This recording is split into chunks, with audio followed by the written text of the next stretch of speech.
어, 오늘은 어떤 말씀을 좀 봤으면 좋을까 이렇게 기도하던 중에 그리스도의 겸손에 대한 말씀을 한번 살펴보기로 하겠습니다. 지난 시간에 이제 제가 10월 마지막 주에 이제 말씀을 맡게 되었었는데요. 그때 이제 그 한 알의 밀에 대해서 말씀을 살펴보았고 이번 주에는 그리스도의 겸손에 대해서 살펴보도록 하겠습니다. 오늘 이제 본문이 빌립보서인데요. 우리 빌립보서 말씀을 함께 읽어보도록 하겠습니다. 본문을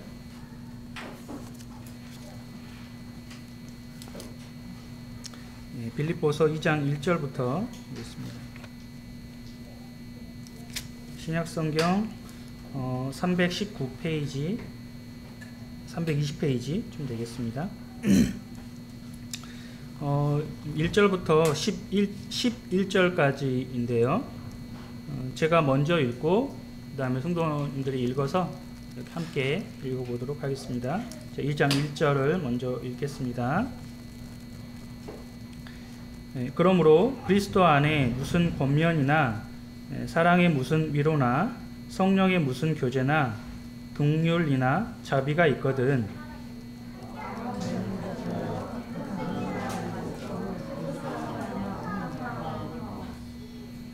한마음을 품어주세요. 함께 같이 읽어주시면 좋겠습니다. 맞춰서 아무 일에든지 다툼이나 허영으로 하지 말고 오직 겸손한 마음으로 각각 자기보다 남을 낮게 여기고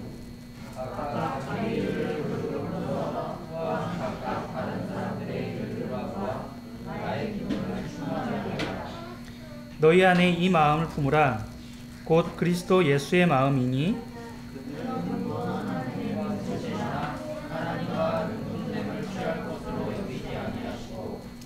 오히려 자기를 비워 종의 형체를 가지사 사람들과 같이 되셨고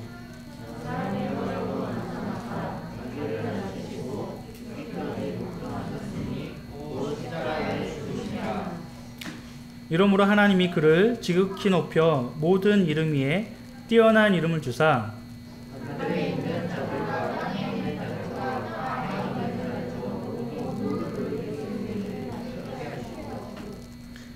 모든 입으로 예수 그리스도를 주라 시인하여 하나님 아버지께 영광을 돌리게 하셨느니라.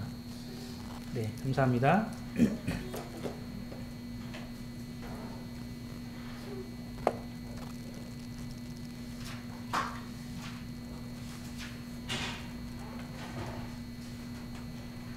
여기 보시면 이제 그 그리스도께서 5절과 6절을 보시면은 이 마음을 품으라고 하시면서 이게 그리스도의 마음인데 그리스도에 대해서 이제 그리스도가 어떤 분이신지 그 소개를 해주고 있습니다. 성도님들이 그렇게 생각하시는 것처럼 우리는 우리 자신에 대해서 그리스도인이라고 생각을 합니다. 맞습니까? 그렇다면 그 그리스도인들은 어떤 사람들일까요?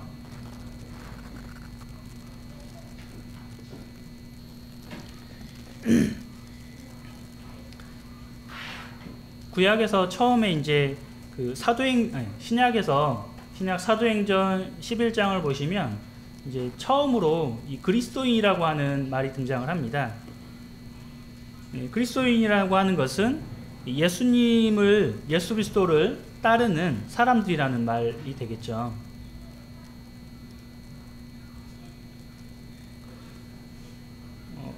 믿지 않는 사람들이 이 예수님을 믿는 사람들, 이 사람들을 보고서 이제 그리스도인이라고 부르게 된 거죠.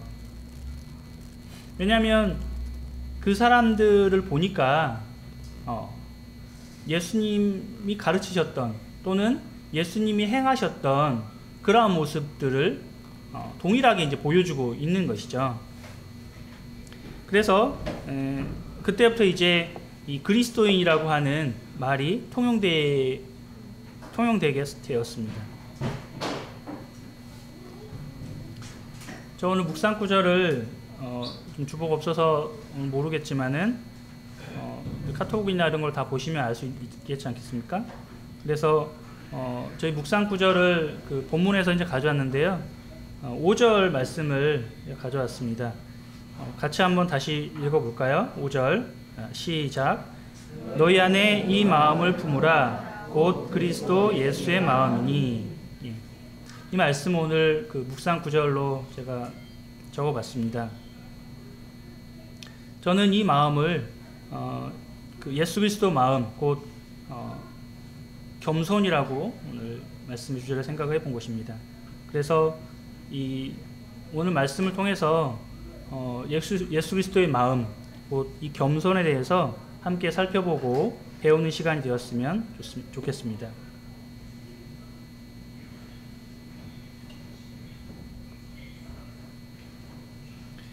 본문의 3절 후반부를 보시면은 오직 그 겸손한 마음으로 각각 자기보다 남을 낮게 여기라 이렇게 되어 있습니다.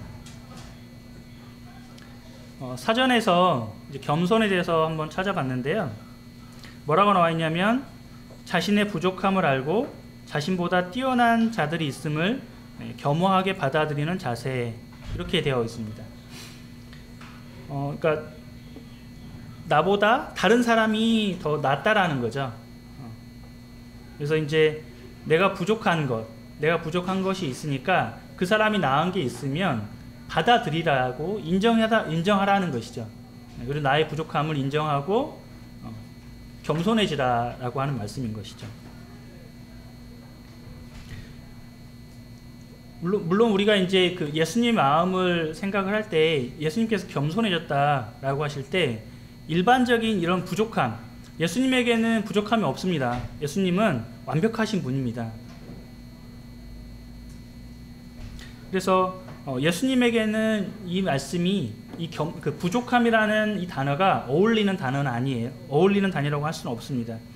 그런데 이제 이 말씀을 우리에게 적용을 한다 그러면 이 부족함에 대한 것을 우리에게 적용한다 그러면 우리에게는 가장 맞다고 할 수 있는 단어가 되겠죠. 우리의 어떤 모습이나 이런 것을 봤을 때 우리는 항상 부족함을 우리가 발견하잖아요. 나의 한계를 발견하고 다른 사람과 비교를 했을 때 내가 이것이 부족하구나 라는 것을 우리는 당연히 느낄 수가 있는 것이죠. 그래서 이제 겸손함에 대해서 우리가 생각을 했을 때 예수님은 하나님의 위치에 계신 분이잖아요. 그럼에도 불구하고 그분이 우리 인간과 동일하게 낮아지신 것이죠. 우리가 그 아이들하고 대화를 할 때 어떻습니까? 그들의 수준의 언어로서 그들과 대화를 해주잖아요. 그러니까 내가 언어의 수준이 부족하기 때문에 그 아이들의 언어에 맞춰서 대화를 해준가요? 그렇지 않죠. 그렇지 않으면 아이들이 나의 언어를 이해할 수 없잖아요. 그래서 아이들이 이해할 수 있도록 나의 언어를 순화시켜 주는 것이죠. 아이들의 언어로. 그것이 이제 겸손이라는 것이죠.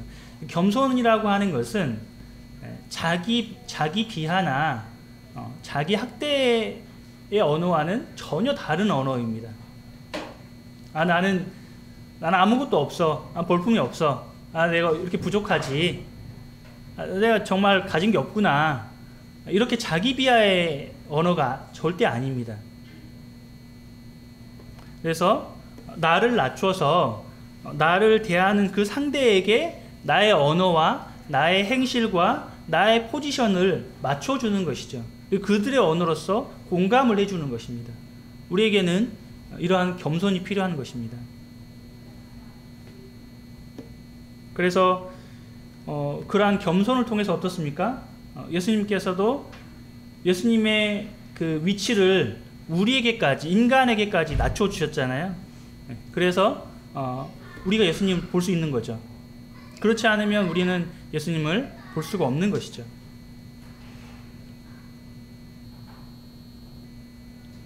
제가 어릴 때요, 이제 학교 갔다 이렇게 뭐 저녁에 좀 늦게 오고 그러면, 저녁도 아니겠네요. 이제 해가 이렇게 지지 않겠습니까? 서쪽으로 해가 지는 모습들을 많이 쳐다보곤 했는데 아마 다들 경험이 있으실 거라는 생각이 듭니다. 해를 보면서 이렇게 지는 해를 보면서요 눈을 깜빡깜빡하면은 어떻게 되냐면요 해가 내가 눈을 깜빡였던 그 수만큼 해를 바라보지 않고 다른 것을 바라봤을 때 그 잔상이 남아 있잖아요. 그래서 이제 눈 깜빡이는 수만큼 해 개수가 이렇게 떠 있는 것을 이제 보게 됩니다. 그러니까 이게 이제 지는 해이기 때문에 우리가 눈을 바라보고서도 그렇게 자극이 크게 오지 않고 이렇게 바라볼 수 있죠. 근데 한낮에 해를 그렇게 바라본다 그러면 내 눈에 굉장히 큰 자극이 오게 될 거예요. 그래서 이제 한낮에 해라면 우리가 쳐다보기도 잘 힘들잖아요. 그렇게 되는 것인데요. 우리 요한복음하고 요한일서를 읽어보시면은 뭐라고 되어 있습니까? 처음 시작하는 말씀들이 하나님은 빛이시다 라고 되어 있어요. 하나님 빛이시죠. 하나님 빛이신데요. 그 빛, 이 태양, 우리는 이제 보통 태양빛을 생각을 하잖아요. 태양이라고 하는 것은 뭐냐면은 항성이죠, 항성. 그러니까 빛으로서의 역할. 우리나라 지구라는 것은 행성이죠. 그러니까 하나의 빛을 내는 존재가 아니라 빛을 받아서 반사하는 그러한 역할을 하고 있는 것이죠. 그러니까 이 우주에는 수많은 태양과 같은 빛을 내는 이 광원들이 존재합니다. 빛을 발산하는 놈들이죠. 이러한 역할을 감당하는 수많은 빛들이 있어요. 근데 그 빛보다 어때요? 하나님의 빛은요? 그 빛과는 비교가 되지 않는 분이시죠. 빛의 근원 되시는 분입니다. 그렇죠? 그런데요, 방금 말씀드렸던 것처럼 한낮의 해라도 우리가 쳐다보기도 힘들어요. 근데 하나님의 빛 앞에 우리 감히 죄인된 인간의 모습을 가지고 우리가 갈 수가 없죠. 하나님의 빛 앞에 우리는 나아갈 때 우리는 어떻게 됩니까? 우리의 존재는 사라져 버립니다. 먼지같이 흩어져 버려요. 그렇게 될 수밖에 없는 존재인 것이죠. 그렇죠? 그래서 말씀드렸던 것처럼 죄인인 사람이 하나님 앞에 나아갈 수 없는 것입니다. 그래서 우리에게 주어진 운명은 뭐냐면요, 원래 운명은 멸망을 기다리는, 그러니까 지옥에 가는 멸망을 기다리는 것밖에 없어요. 이 땅에 살아가면서 아무것도 없는 거죠. 멸망이 예비된 거예요, 그냥. 그렇죠?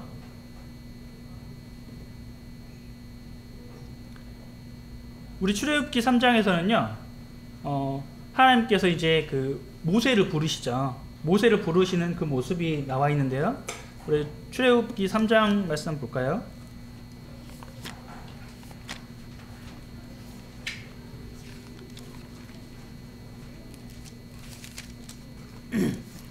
출애굽기 3장,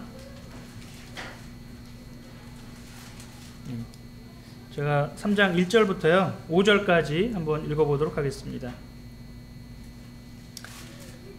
모세가 그의 장인 미디안 제사장 이드로의 양떼를 치더니 그 떼를 광야 서쪽으로 인도하여 하나님의 산 호렙에 이르매 여호와의 사자가 떨기나무 가운데서부터 나오는 불꽃 안에서 그에게 나타나시니라. 그가 보니 떨기나무에 불이 붙었으나 그 떨기나무가 사라지지 아니하는지라. 이에 모세가 이르되 내가 돌이켜 가서 이 큰 광경을 보리라. 떨기나무가 어찌하여 타지 아니하는고 하니 그때 여호와께서 그가 보려고 돌이켜 오는 것을 보신지라. 하나님이 떨기나무 가운데서 그를 불러 이르시되 모세야 모세야 하시매 그가 이르되 내가 여기 있나이다. 하나님 이르시되 이리로 가까이 오지 말라. 네가 선 곳은 거룩한 땅이니 네 발에서 신을 벗으라. 이렇게 말씀하십니다. 하나님께서 모세에게 처음 나타나셨습니다. 하나님께서 하나님 자신을 스스로 나타내지 않으신다면요, 인간이 하나님을 알 수 있는 방법은 없습니다. 그래서 하나님께서는요, 필요에 따라서 스스로 자신을 드러내셨고, 그것을 많은 선지자들, 많은 제자들이 이 성경에 기록을 하신 것입니다. 그래서 오늘날 우리에게까지 이 성경이 주어진 것이죠. 그 놀라운 과정들이 이 성경에 오롯이 다 기록이 되어 있는 것이죠. 그래서 우리는 성경을 보면서 감동을 받는 것이죠.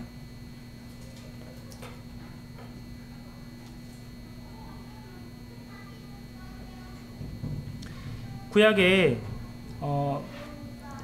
그래서 구약에서는 이 많은 선지자들을 보내셔서 하나님을 보여주시고 알려주셨고, 그 가운데 하나님의 마음을, 성경에는 하나님의 마음이 나와 있습니다.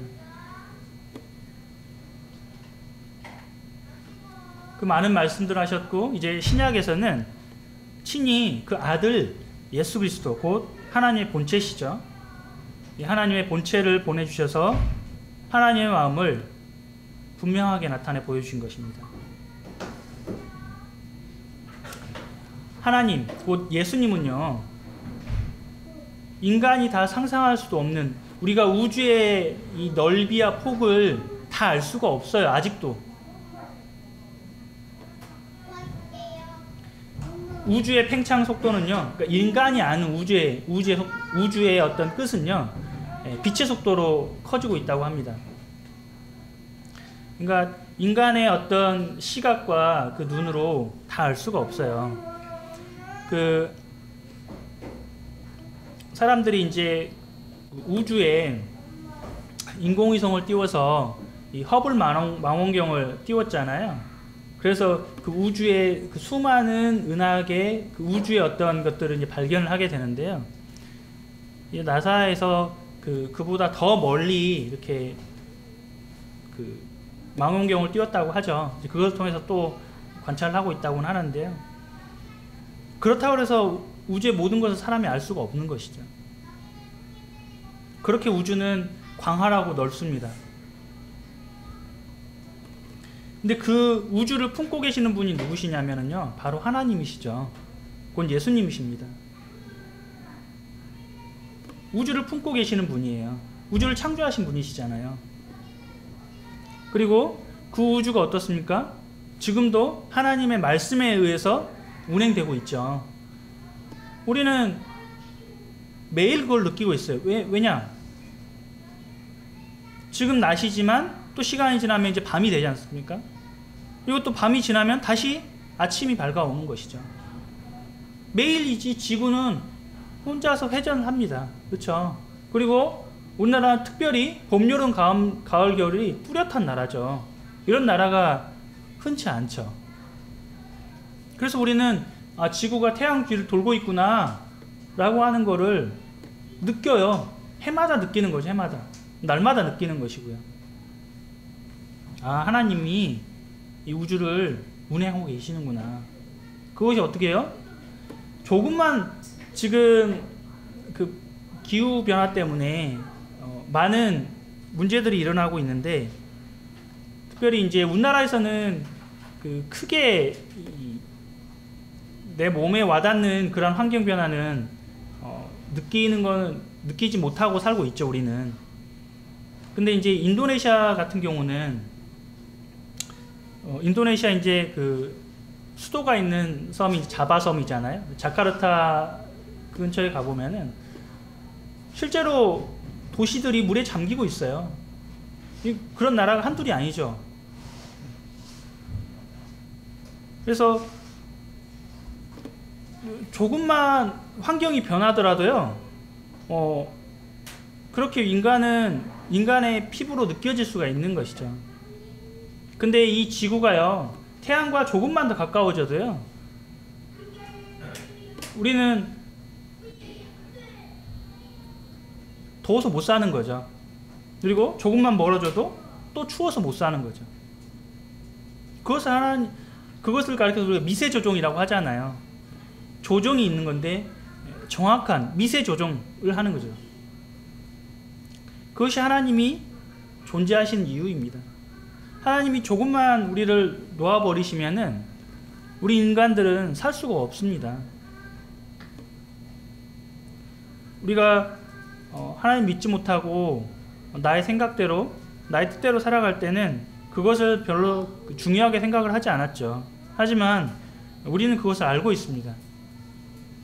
분명히 하나님 존재하시고 하나님이 계시기 때문에 내가 숨을 쉬고 오늘도 살아가고 있다는 것을 분명하게 느끼는 것이죠. 근데 이런 분께서요, 하나님의 본체 되신 그분께서, 예수님께서 어떻게 되셨다고요? 본문의 말씀대로 사람이 되셨다는 것이죠. 이거를 어떻게 이해할 수 있겠습니까? 우주보다 크신 분이라고요.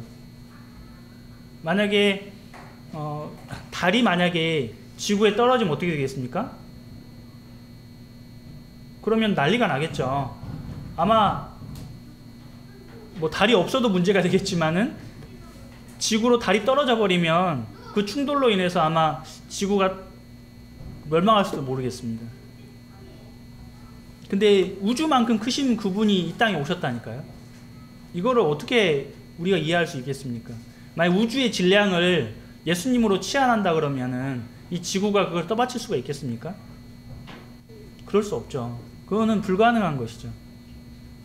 근데 그분께서 바로 우리와 동일한 이러한 모습으로 육체를 가지시고 사람의 몸이 되신 것이죠.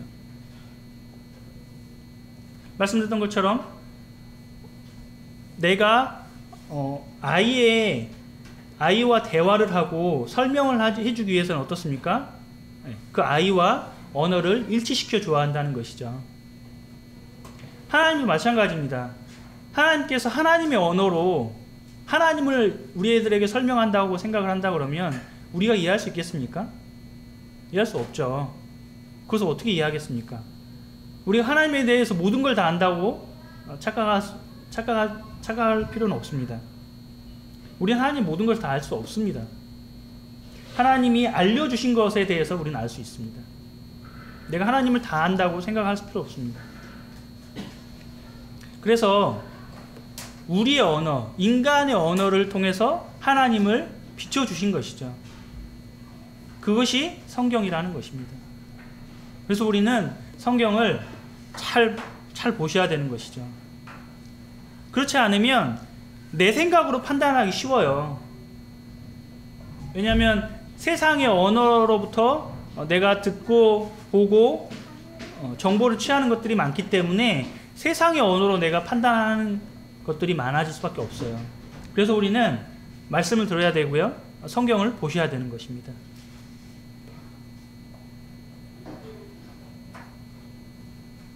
우리는 예수님의 마음, 예수님께서 나와 같은 인간의 모습으로 나의 언어로서 동일한 인생의 모습, 예수님도 뭐라고 하셨습니까? 배가 고프셨고요, 또 아프셨고요, 그리고 또 슬프기도 하셨죠. 우리가 느끼는 그런 모든 감정들을 예수님도 다 경험을 하신 것입니다. 그래서 우리와 같아지신 것이죠. 우리의 모습을 다 알고 이해하시기 위해서. 자, 그래서 그렇다 그러면 예수님께서 겸손해지신 것처럼 우리 그리스도인들도 겸손해질 수 있는가? 가능하죠? 그렇죠? 예수님 어땠습니까? 예수님 돈이 많으셨나요? 예수님은 가난하셨어요. 대표적으로 우리 마태복음 8장 20절을 보시면 뭐라고 되어 있냐면요, 예수께서 이르시되 여우도 굴이 있고 공중의 새도 거처가 있으되 인자는 머리 둘 곳이 없다 하시더라. 예수님은 집 한 채 없으셨어요.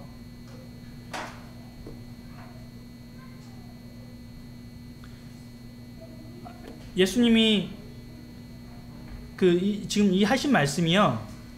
난 집도 없지, 돈도 없지, 여기 자신을 비관하시는 말씀인가요? 전혀 그렇지 않습니다. 내 처지가 참 처량하구나. 먹을 것도 없고, 돈도 없고, 집도 없고, 자신의 처지를 비관하거나 처량하게 생각해서 말씀하신 것이 아닙니다. 우리가 알고 있는 것처럼 예수님은 수많은 기적을 일으켰고요. 그 중에 뭐가 있었습니까? 오병이어의 기적을 일으키신 분입니다. 그렇죠? 예수님은 풍부하신 분이에요. 예수님은 어떤 것이 없을 때 이렇게 창조해 내시는 분이라고요. 그렇죠? 하지만 그것을 통해서 내가 배가 부르기 때문에, 또는 내가 돈이 많기 때문에, 물질이 풍부하기 때문에 겸손한 마음, 누군가의 그 어리석음에 비추어서 내가 그것까지 낮아져서 그를 사랑하며 겸손한 마음으로 그거를 대하는 그 마음이 물질에서 생겨나는 것이 아닙니다. 예수님은 물질이 없으셨지만요, 마음이 풍부하셨습니다. 이 풍부한 마음, 부유한 마음, 넉넉한 마음, 이 마음은 물질에 의존하지 않습니다.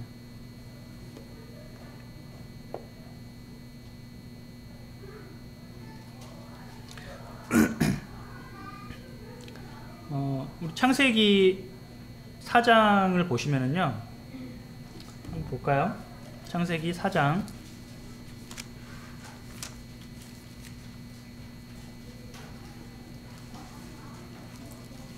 창세기 4장 3절부터 8절까지 제가 한번 읽어보겠습니다. 4장 3절부터 세월이 지난 후에 가인은 땅의 소산으로 제물을 삼아 여호와께 드렸고, 아벨은 자기도 양의 첫 새끼와 그 기름으로 드렸더니 여호와께서 아벨과 그의 제물은 받으셨으나 가인과 그의 제물은 받지 아니하신지라. 가인이 몹시 분하여 안색이 변하니 여호와께서 가인에게 이르시되 네가 분하여함은 어찌 됨이며 안색이 변함은 어찌 됨이냐. 네가 선을 행하면 어찌 낯을 들지 못하겠느냐. 선을 행하지 아니하면 죄가 문에 엎드려 있느니라. 죄가 너를 원하나 너는 죄를 다스릴지니라. 가인이 그의 아우 아벨에게 말하고 그들이 들에 있을 때에 가인이 그의 아우 아벨을 쳐 죽이니라.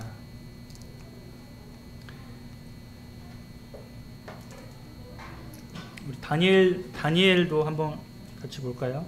다니엘, 오늘 주일학교 말씀이 다니엘 성경을 봤었는데요. 다니엘 1장도 함께 보고 말씀드리겠습니다.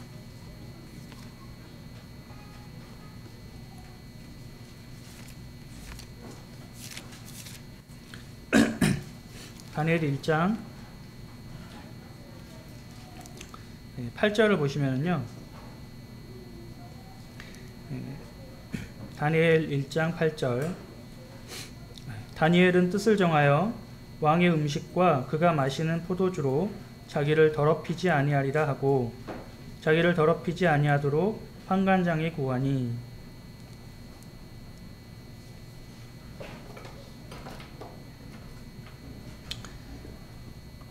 믿음은요, 그 선택이죠.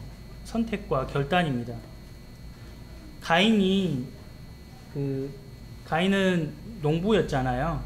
농부였기 때문에 자신의 소산을 예물 삼아서 하나님께 드리는 게 뭐 잘못된 거냐. 아니, 내가 농사를 지었으니 이걸로 제물을 드리는 게 잘못된 게 아니지 않겠습니까? 라고 가인은 생각한 것이죠. 누구의 생각일까요? 가인이 그걸 몰랐을까요? 그러니까 그 지적당하는 거는 비슷하죠. 내가 몰라서 지적당하는 경우도 있지만은 대부분은 아이들도요, 내가 몰라서 그러니까 지적당할 줄 몰라서 그 행동을 하는 것은 아니에요. 일반적으로. 근데 이제 내가 잘못했다고 만약에 지적을 당하면 그 즉시 어떤 반응이 나오는지 아십니까? 반항하는 기질이 나와요.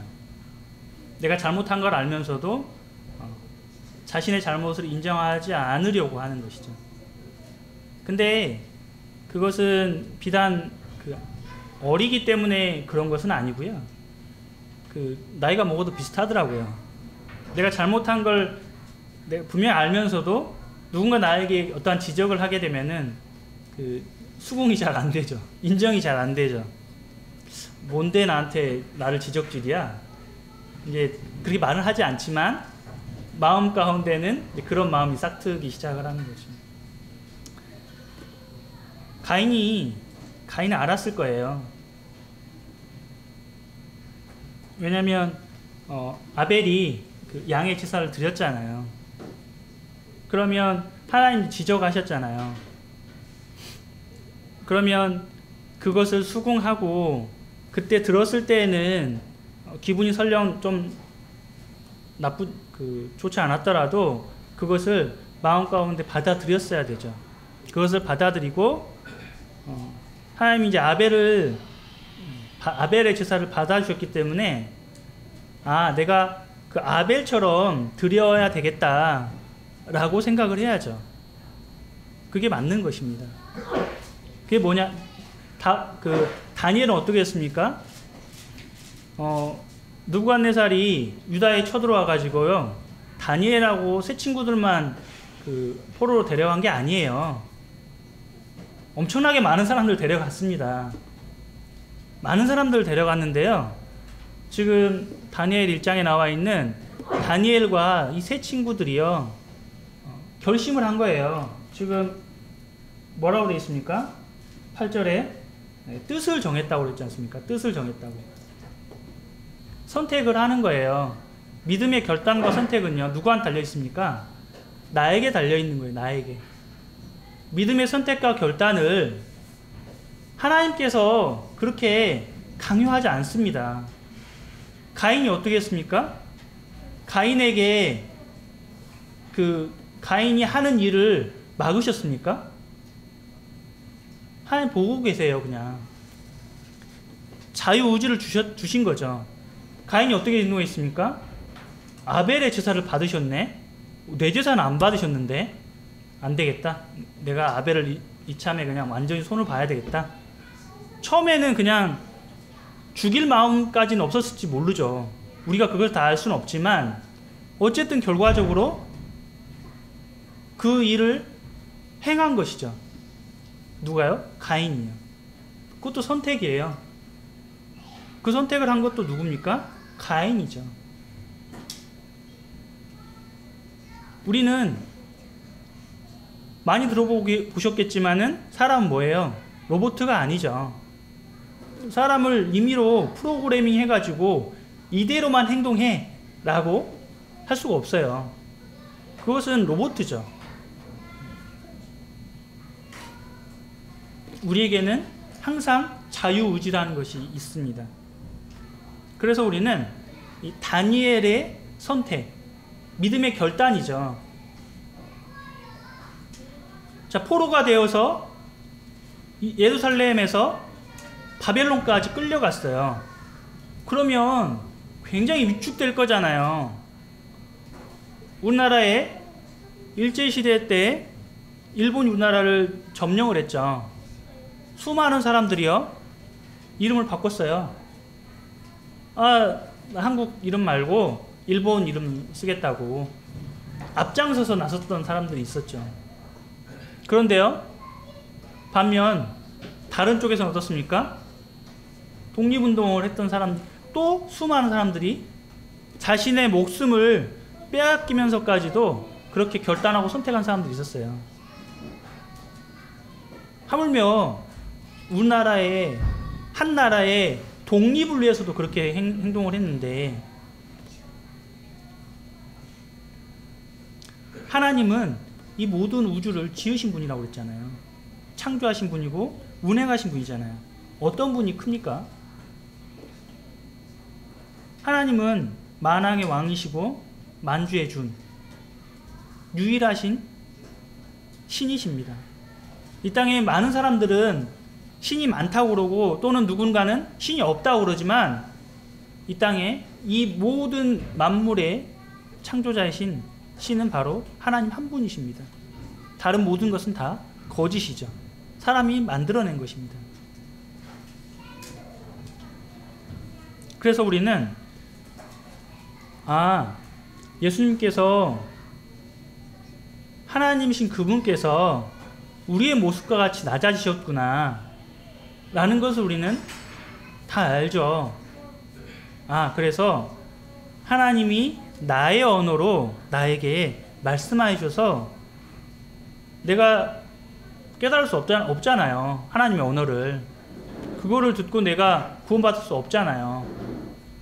그래서 하나님 자신을 직접 보여주신 것이죠. 처음 말씀드렸던 것처럼요. 이 그리스도인, 그렇죠? 오늘 말씀이 이제 그리스도의 겸손인데, 그리스도라는 말은 여러분도 아시는 것처럼 그 헬라어죠, 헬라어. 이 헬라어인데 히브리어로는 메시아라고 하는 말이죠. 우리나라의 말로 이제 번역을 하자 그러면 기름 부음 받은 자, 그렇죠? 기름 부음 받은 자라고 하는 이 뜻이 되겠습니다. 그러면 이 기름 부은 자라는 의미가 무슨 의미냐? 구약에서 세 부류의 사람에게 기름을 부었습니다.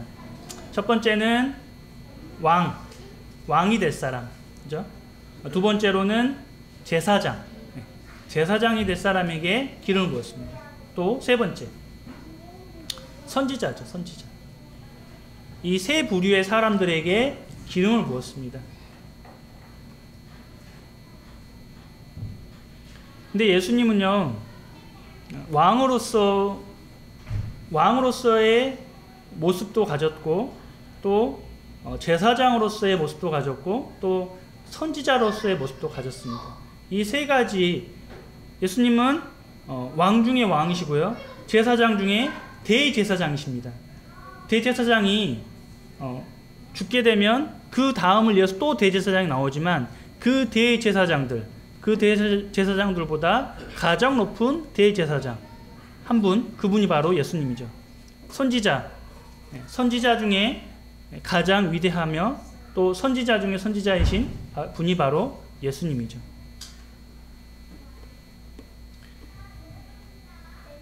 그래서 예수님은 왕이시며 제사장이시며 선지자이십니다.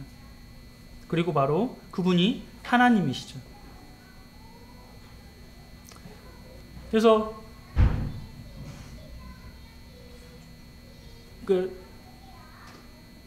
이 지구상에 아직도 왕정인 나라들이 있어요.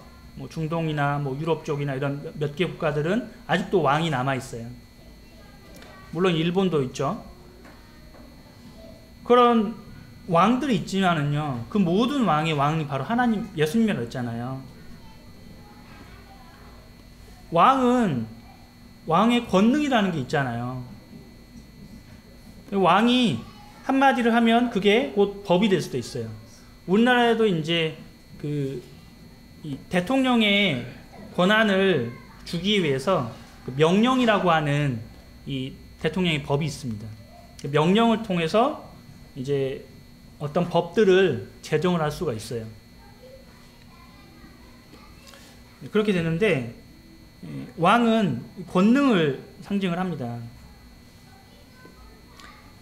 그렇지만 만왕의 왕이신 그분께서요, 자신의 이 왕권, 왕의 모습을 내려놓으시고 이 땅에 평범하게 오신 것이죠. 그러니까 예수님에게 이렇게 함부로 하잖아요. 그렇죠?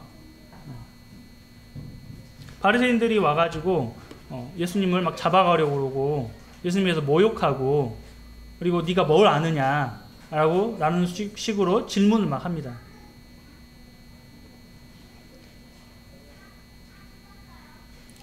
예수님은 만왕의 왕이셨지만 자신의 모든 것을 내려놓으시고 겸손하게 사람들을 섬겨주셨습니다.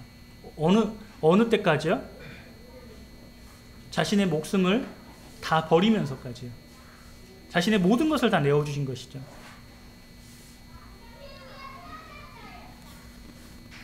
우리 이제 그 예수님께서 감람산에서 하나님께 기도하잖아요. 이 잔을, 할 수만 있으면 이 잔을 내게서 옮겨주시라고 그렇게 기도하시잖아요. 근데 내 뜻이 아니라 누구 뜻? 하나님의 뜻대로 되기를 원한다고 그렇게 말씀하시잖아요. 예수님마저도요, 하나님의 말씀에 복종한 것이죠. 그러니까 예수님은 곧 하나님이시기 때문에 자기 의지대로 행하실 수 있는 분이세요. 그럼에도 불구하고 어떻게 했다고요? 하나님의 말씀에 의거해서 그대로 행하셨다고요. 하나님의 말씀에 복종하신 것입니다. 그리스도, 그리고 우리는 누구라고요? 그리스도인이라고요. 사도행전 11장에서 어떻게 했다고요? 믿지 않는 사람들이, 타칭입니다. 타칭. 믿지 않는 사람들이 그 사람들을 보고서 당신들을 보니까 예수님 믿는 사람들이군요 라고 했던 것이 이 크리스천이라는 말입니다. 크리스천, 그리스도인. 그렇죠? 그래서 우리는 이 말, 그리스도인이라는 이 말처럼 예수님을 따르는 사람들이에요. 근데 나의 삶의 행동 방식과 나의 생각들이 세상을 따르고 있는 것인지 점검해 봐야 되는 것이죠. 세상을 따르면서 그리스도의 겸손을 우리는 배울 수 없습니다. 거기서는 나와 있지 않습니다. 그것이.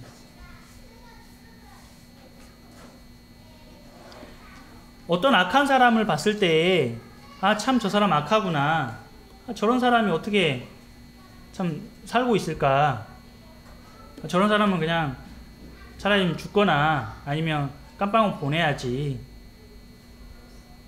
우리도 그렇게 생각할 수 있죠. 그렇지만 거기 하나 더, 그럼에도 불구하고 저 사람도 하나님께서 사랑하신다. 저 직장 생활을 하다 보면은 참 자기밖에 모르는 사람들이 있어요. 그런 사람들 보면 참 안타깝죠. 그럼에도 불구하고 하나님은 그 사람도 사랑하신다는 것이죠. 그래서 우리는 우리의 삶 가운데서 그 사람이 악하기 때문에 그 사람한테 내가 함부로 하거나 그리스도인의 모습이 아닌 세상 사람의 모습을 나타낸다 그러면 그 사람이 나를 통해서 어때요? 저 사람이 그리스도인이구나 라는 걸 알 수 있을까요? 그리스도를 발견할 수 없게 되는 거죠. 그래서 우리는 내가 그 사람보다 뭐 부족하다거나 그것 때문이 아니라 할지라도 그 사람의 마음을, 여러분들도 우리도 동일한 마음을 가지고 있었잖아요. 내가 하나님을 대적했고 또 하나님에 대해서 내가 알아보려 하지 않았고 하나님에 대해서 나는 떠나려고 했던 그런 사람이었어요. 그럼에도 불구하고 하나님 어땠습니까? 끝까지 나를 사랑해 주셔서 나에게 하나님을 알려주셨잖아요. 그래서 내가 구원받게 된 것인데요. 우리는 그 긍휼한 마음을 우리 마음 가운데 품어야죠. 그리고 그들이 세상의 언어로 그렇게 행할지라도 우리는 겸손한 마음을 품어야 되는 것이죠. 누구처럼요? 예수님처럼요. 예수님은 자신이 가지고 있던 모든 것을 다 내려놓으셨잖아요. 앞서 살펴봤던 것처럼 내가 물질이 없기 때문에, 내가 가진 지식이 없기 때문에, 세상의 지식입니다. 세상의 지식이 부족하기 때문에 사람들에게 나의 겸손을 나타내지 못한다. 절대 그렇지 않습니다. 우리는 하나님을 나타내는, 예수님을 나타내는 사람이에요. 우리의 겸손은 예수님을 나타낼 때 사용하면 되는 겁니다. 나의 모습을 통해서 예수님을 나타내는 것이죠. 그래서 우리에게는 이러한 하나님의 말씀에 대한 이런 결단들이 필요합니다. 다니엘처럼 어떤 것을 우리가 행할 것인지, 다니엘도 두려웠을 것이에요. 그래서 다니엘이 그 3년간 이 갈대아인의 이 것들을 학습을 했는데요. 훈련을 하게 되었는데요. 3년 동안 어떻게 했다고요? 야채를 먹었다고요. 고기 안 먹고. 그러면 아마 영양실조에 걸릴 거예요. 분명히. 근데 그렇게 결심한 거죠. 왜냐하면 하나님 믿었기 때문에. 하나님의 율법에서 금한 것을 하지 않기로 결심을 한 것이죠. 그것이 믿음이죠. 우리는 그리스도인으로서 예수님을 따르는 사람들입니다. 그리스도인이라는 말 그 자체가 예수님을 따르는 사람들이라는 것입니다. 그래서 우리는 예수님이 겸손하신 것처럼 예수님의 마음, 그렇죠? 예수님의 마음. 여기 빌립보서에 보시면은요, 예수님의 마음으로 되어 있습니다. 다시 한번 볼까요? 2장 5절에 너희 안에 이 마음을 품으라 곧 그리스도 예수의 마음이니. 우리는 예수님의 마음, 겸손을 배우는 배워서 또 실천하는 그런 그리스도인이 되었으면 좋겠습니다. 감사합니다.